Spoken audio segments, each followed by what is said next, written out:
Em ótica, nós já vimos várias coisas, vários detalhes. Alguns mais importantes, outros nem tanto. Mas para quem quer fazer um vestibular mais competitivo, todos são importantes serem revisados. Começou, você tem que se virar um pouquinho para cá. Sua postura também é importante, obrigado. Desculpa incomodar.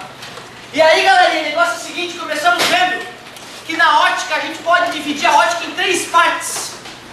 A ótica que estuda a fisiologia do olho humano, a ótica que estuda a luz como ela é mesmo, uma onda eletromagnética. A gente vai estudar exatamente o comportamento dessa onda, futuramente entenderemos o que são esses campos elétricos e magnéticos. Moça, segunda, terceira vez que tu vai pra rua, me perdoa.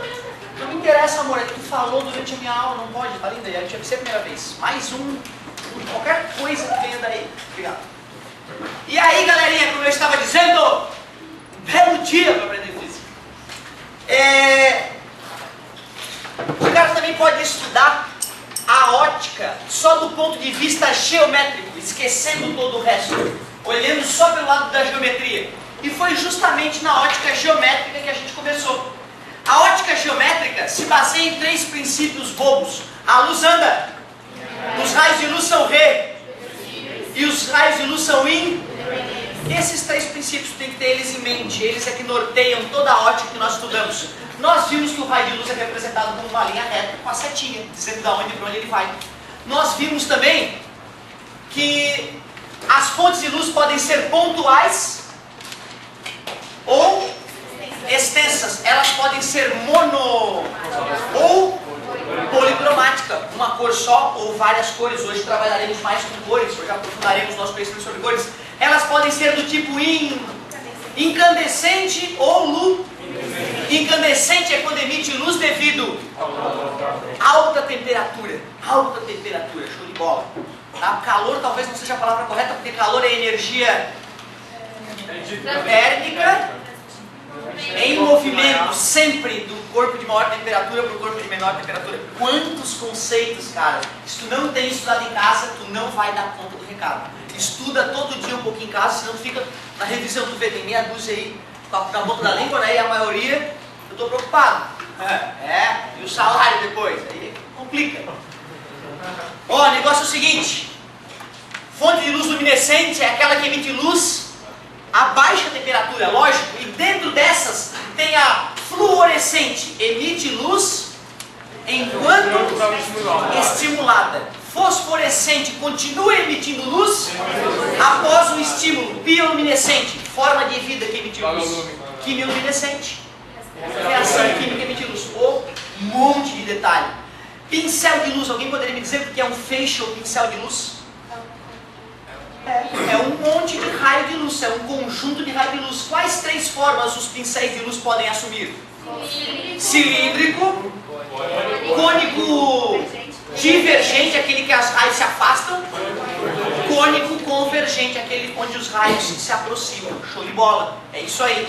E usando a princípio da propagação retilínea da luz, nós vimos que o nosso olho funciona como uma câmara escura, Então agora nas nossas retinas existe esse mundo coloridinho no mini cinema, só que projetado de cabeça para baixo, lá no fundo da retina, né?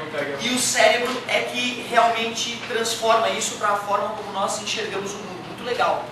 Não sei se eu falei para vocês da reportagem que eu li na Veja esses dias sobre os novos estudos do cérebro humano. Cara, aquilo que eu sempre falei que ia acontecer e que todos os cientistas sabem que vai acontecer de uma forma muito mais rápida do que eu imaginava. As novas ressonâncias magnéticas do cérebro estão conseguindo localizar da onde para onde a informação flui no cérebro. E estão conseguindo começar a entender como é que a memória é registrada dentro do cérebro humano. Como é que as proteínas são usadas, tipo uns bits, para poder guardar a informação que tu viveu. Na hora que esse mistério for desvendado, meus queridos, a gente vai poder pegar um cérebro de uma pessoa e ler o que ela viveu. Desculpa, meu querido. Pode deixa ele ficar assim. Ó, pode ler o que ela viveu, cara. E aí também significa o contrário, que vai virar coisa Matrix, que eu vou poder botar informação no cérebro, botar uma vida num cérebro que ele nunca viveu. E ele vai ter aquelas lembranças como se ele tivesse vivido. Olha só que loucura, e óbvio isso vai ajudar muito a conexão do homem com a máquina, que é uma coisa também absolutamente óbvia de acontecer e evidente na evolução, né, da história humana, óbvio. Galerinha, então, o que parece ficção científica, né, com certeza vai começar a aparecer cada vez mais aí pra gente, né? Quem diria que há alguns anos a gente já tem um brinquedo que a gente não encosta nele, ele lê a gente e a gente consegue se divertir ou se exercitar com altíssima qualidade, né? É incrível a modernidade, por isso que eu sou fã da ciência, cara. Além dessas partes câmara escura, alguém lembra de algum detalhe que eu não falei ainda, que a gente chegou a falar de ótica que eu não revisei? A reflexão. O que é reflexão? Quando bate e volta. Volta para o meio de origem. Duas maneiras de voltar. Se voltar embaralhado, é porque a reflexão é difusa, porque ocorreu difusão. Se a reflexão mantém a organização dos raios incidentes, especular. E especular, lembra? Espelho, show de bola, é isso aí. O que é refratar? Refratar é quando atravessa de um meio para o outro. E ao atravessar de um meio para o outro, sofre um pequeno desvio.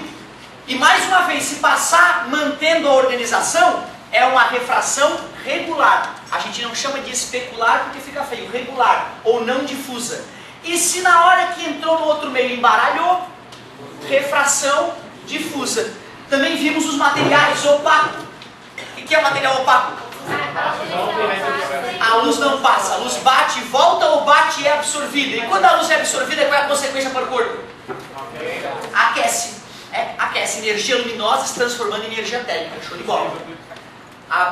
É isso aí, hoje nós vamos entrar em mais detalhes sobre isso. Depois, o que é o corpo transparente?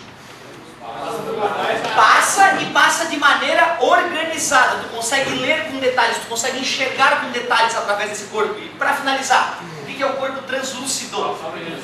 Passa ocorrendo difusão, então tu vê que tem luz atravessando o material, mas não consegue distinguir detalhes. Acho que é isso agora, hein? Fases da Lua. Fases da Lua. Essa tem que dar uma desenhadinha, né, para o cara poder revisar fases da Lua. O Sol aqui bonitinho, o Sol, a Terra girando em volta do Sol. Só que o que me interessa é que quando a Terra estiver sendo orbitada pela Lua, tem 4 posições possíveis, não é isso? E os raios solares chegando de lá sempre iluminarão a metade da Lua voltada para o Sol, certo? E aí, nós aqui da Terra, ora olhamos a Lua com a sua parte virada para o Sol, e aí é Lua cheia. Só que dependendo da situação onde ela está, quando eu olho, eu só vou ver um cantinho, certo? Beleza? Então, dependendo da situação, ó, essa metade iluminada, certo? Nova, aqui, desculpa, minguante, nova, ali atrás vai ficar todo esse Czinho iluminado para mim, é crescente e assim por diante. E o mais importante ainda, que isso aqui é bobinho, que faz esse desenhozinho, é só pensar um pouco. Os habitantes da Terra olham para a face iluminada, cheia, começa por aqui, né? Certo? Os habitantes da Terra olham só essa partezinha aqui, e está minguando, né? Os habitantes da Terra vão olhar só uma pontinha iluminada, já que a iluminação, certo? Vem lá de trás. Outra galera, não se esqueçam, ó, esses caras daqui não veem a Lua porque é dia.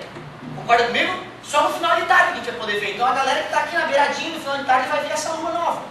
Depois, crescente e volta a ser cheia. É o ciclo da Lua que ainda tem os seus 27 dias aí para serem completos. E aí também é importante lembrar, eclipse solar é aquele que o Sol desaparece. Eclipse lunar é aquele em que a Lua desaparece. Onde pode ocorrer um, onde pode ocorrer o outro? Eclipse solar na Lua nova, porque ela vai se interpor entre Terra e Sol, impedindo que os raios solares incidam uma pequena manchinha que vai ter na Terra, certo? Uma sombrinha cercada de uma penumbra depois em volta da Terra. Aliás, o que é sombra? A ausência total de luz. E penumbra? É porque fisicamente todos ficarem a mesma coisa, né? É uma região menos iluminada que outra, só isso, beleza? E, obviamente, o eclipse lunar, aquele em que a Lua desaparece, na verdade não desaparece, fica avermelhada, bem avermelhada, e só futuramente nós vamos poder entender o porquê daquela vermelhidão. É um fenômeno chamado difração. Só vai ocorrer quando a Lua estiver aqui e a Terra se interpor entre a luz que vem do Sol e a própria Lua, certo? Então seria na Lua cheia. Esses detalhezinhos legais. Talvez tenha escapado uma coisa ou outra, mas confesso, foi uma revisão das 2 primeiras aulas quase completa. E agora sim está na hora do novo. O novo. Sempre é bom o novo. Fala, seu querido Arnon.